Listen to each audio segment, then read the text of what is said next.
Hello, everyone. Welcome to the News Browse News broadcast.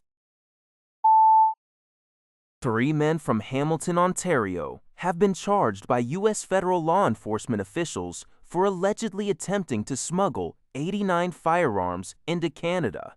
Malik Bromfield, 22, Faison Ali, 25, and Kamal Salman, 22, were arrested following a traffic stop on State Route 90 in New York.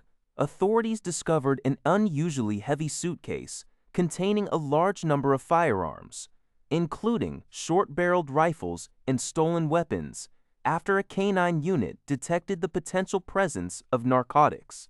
Bromfield and Salman are Canadian citizens, while Ali is a Pakistani citizen. Each man faces charges of smuggling from the U.S., unlicensed dealing in firearms, transporting stolen firearms, and unlawful possession of firearms, with potential sentences exceeding 30 years. Bromfield faces an additional charge of unlawful possession by an alien. Hamilton police also confirmed that Ali is wanted in connection with a motorcyclist's death in May 2021. This report comes from City News Everywhere.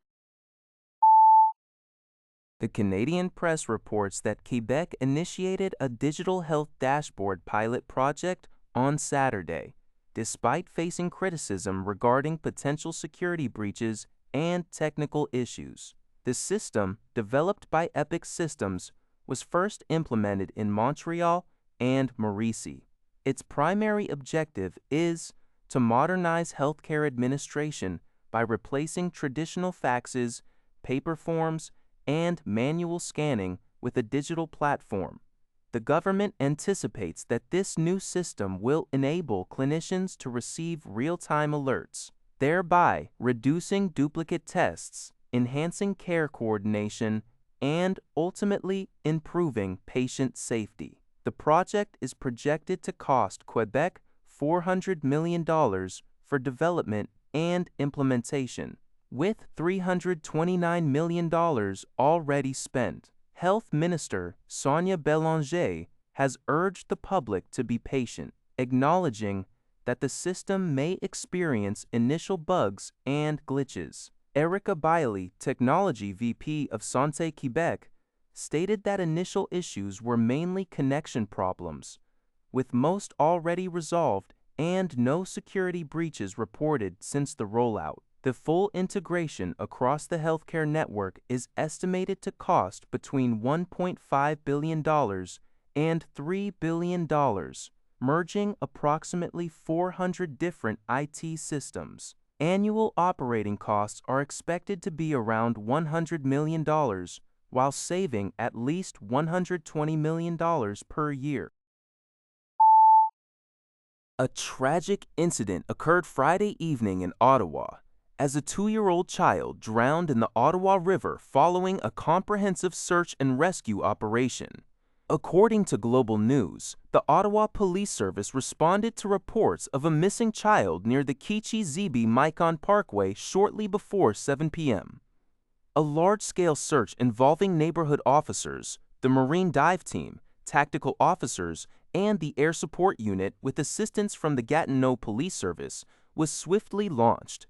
Approximately 40 minutes later, the Police Air Support Unit located the child in the river.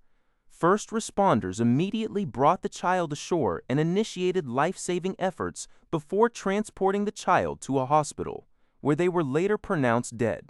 The Ottawa Police Service's Sexual Assault and Child Abuse Unit and the Homicide Unit are conducting an investigation, which is standard procedure in cases involving the death of a young child.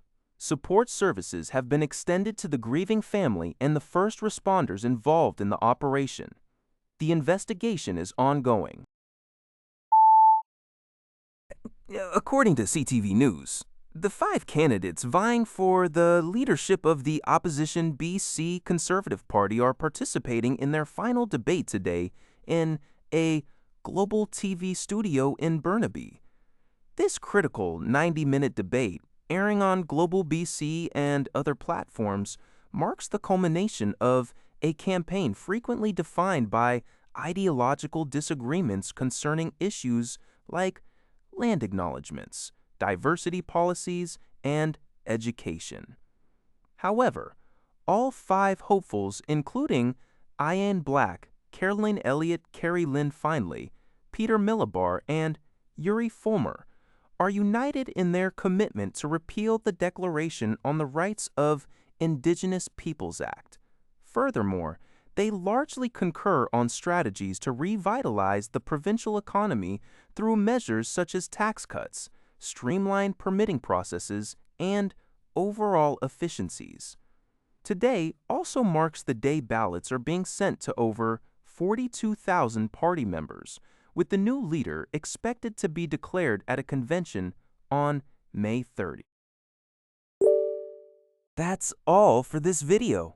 Thank you for watching. See you in the next video.